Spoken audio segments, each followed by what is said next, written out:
साल है 1974। इंडिया एक नया आजाद हुआ देश कोल्ड वॉर की वजह से बंटे हुए दुनिया में अपनी जगह ढूंढ रहा है।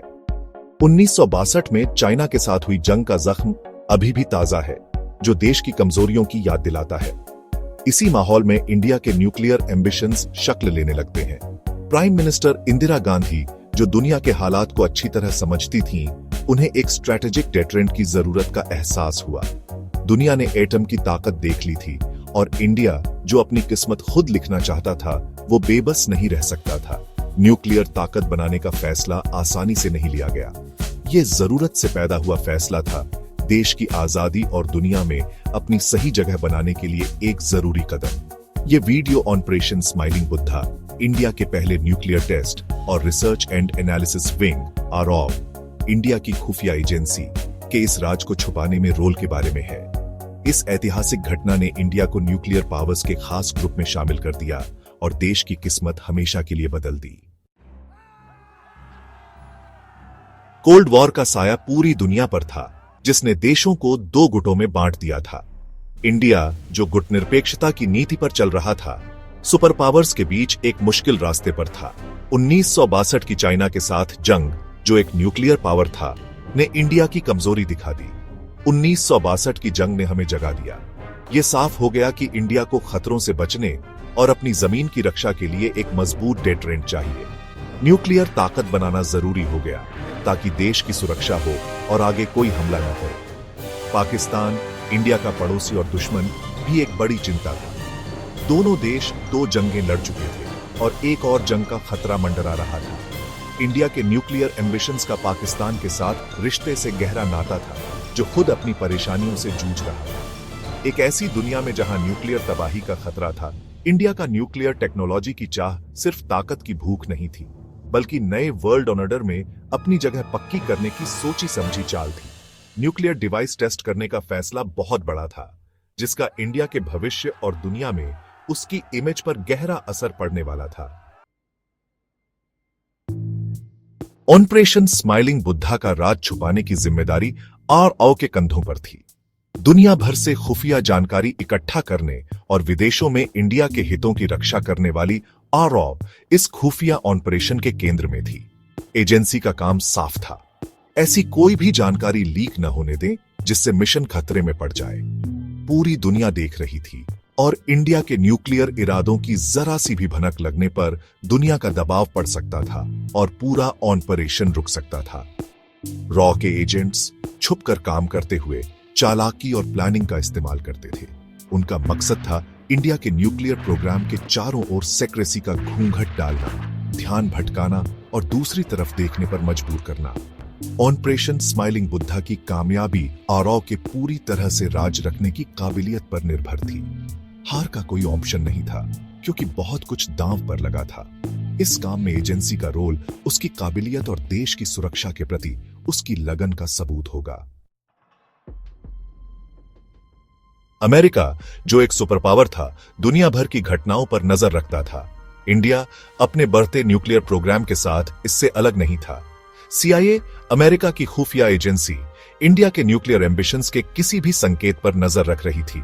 स्पाई सैटेलाइट्स, मॉडर्न टेक्नोलॉजी का एक कमाल, इंडिया में न्यूक्लियर साइट्स पर नजर रखने के लिए लगाए गए थे। सीआईए का मकसद था खुफिया जानकारी इकट्ठा करना, इंडिया के न्यूक्लियर प्रोग्राम की प्रोग्रेस का अंदाजा लगाना और किसी भी टेस्ट का पहले से पता लगाना। आरओ, जिसे सीआईए की जासूसी का पता था, उसने उनकी जानकारी इकट्ठा करने की कोशिशों को नाकाम करने के लिए कई तरीके अपनाए।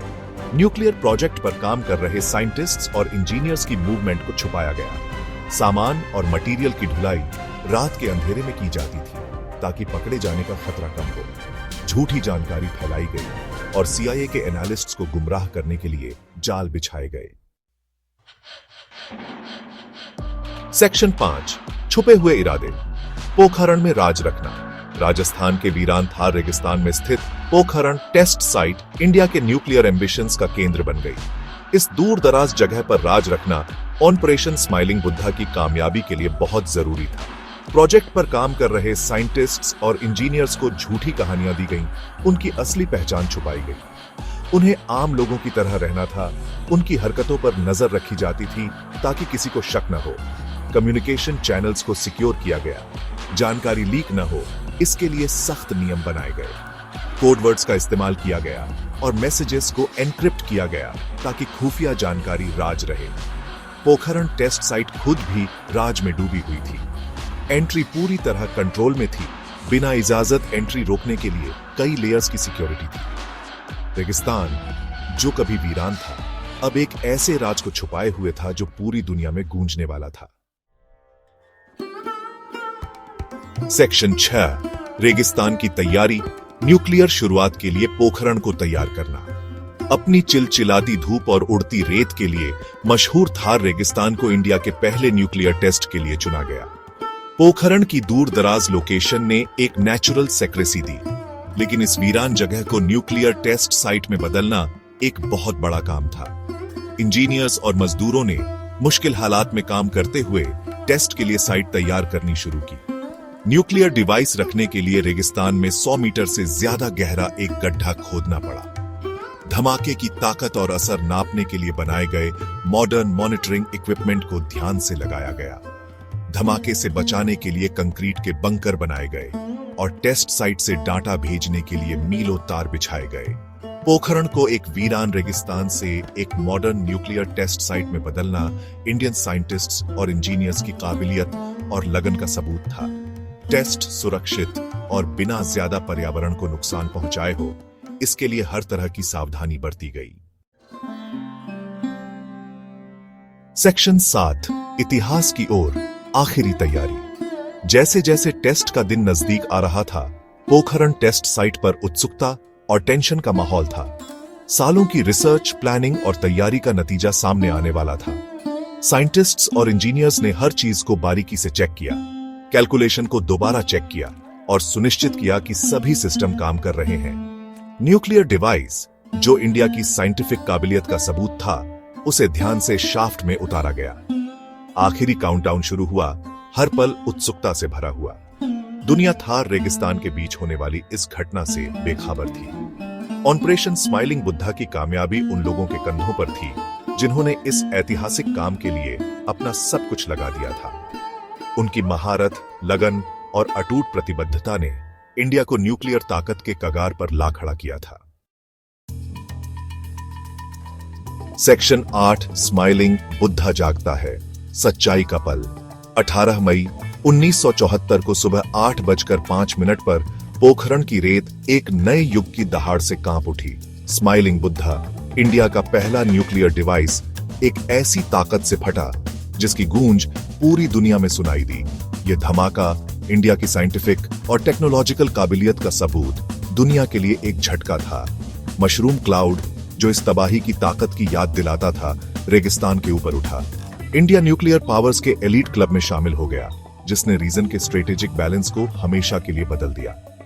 ऑपरेशन स्माइलिंग बुद्धा, जो देशी टेक्नोलॉजी और बारीक प्लानिंग की जीत था, ने इंडिया को दुनिया के सामने एक ताकत के रूप में पेश किया।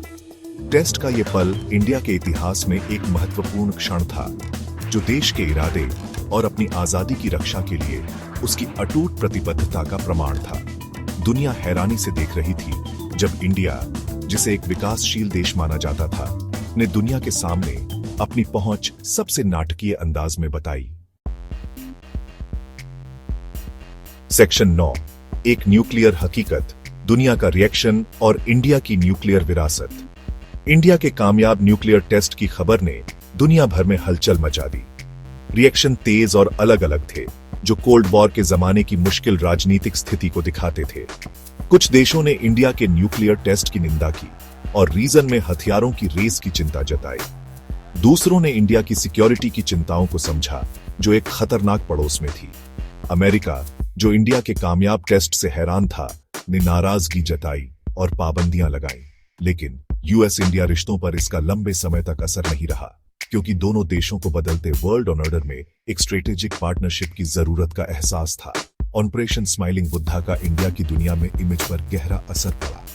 इसने इंडिया की टेक्नोलॉजिकल ताकत और ताकत की राजनीति से भरी दुनिया में अपना रास्ता खुद बनाने के इरादे को दिखाया। इस टेस्ट का इंडिया के पड़ोस पर भी काफी असर पड़ा। पाकिस्तान, इंडिया का दुश्मन, इंडिया की नई न्यूक्लियर ताकत से खास तौर पर घबरा गया।